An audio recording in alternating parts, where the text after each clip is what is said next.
Terkuak sosok pengemis pagi minta-minta, malamnya karaoke peluk Elsie. Ternyata dari keluarga berada.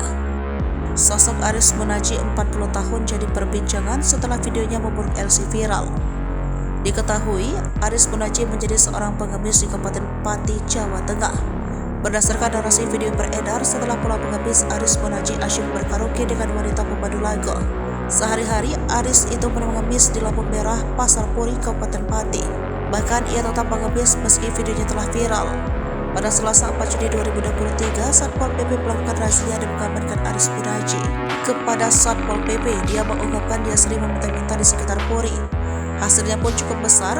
Aris mengatakan dirinya terpaksa menjadi pengemis lantaran mempunyai masalah utang.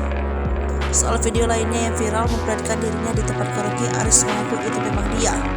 Ia mengaku sudah 2 tahun menjadi pengemis. Setiap hari dia berangkat mengemis pukul 9 waktu Indonesia bagian barat pagi dan pukul 5 sore. Ia mengatakan saat diamankan pada Selasa 4 Juni 2023, Aris dikenai sanksi fisik hingga pembinaan. Setelah ditelusuri, terungkap fakta Aris Munaji berasal dari keluarga yang tergolong berkecukupan di desanya.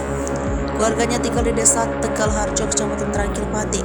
Kepala Desa Tegal Harjo, Pandoyo, mengatakan rumah yang ditempati keluarga Aris Munaji dapat dikatakan layak jika dibanding tetangga lain. Orang tua Aris Munaji bekerja sebagai petani dan memiliki toko di rumah. Sedangkan Aris Munaji pernah ikut kakaknya membuka usaha peternakan. Ia mengaku tidak menyangka Aris menjadi viral karena pergi ke tempat hiburan malam.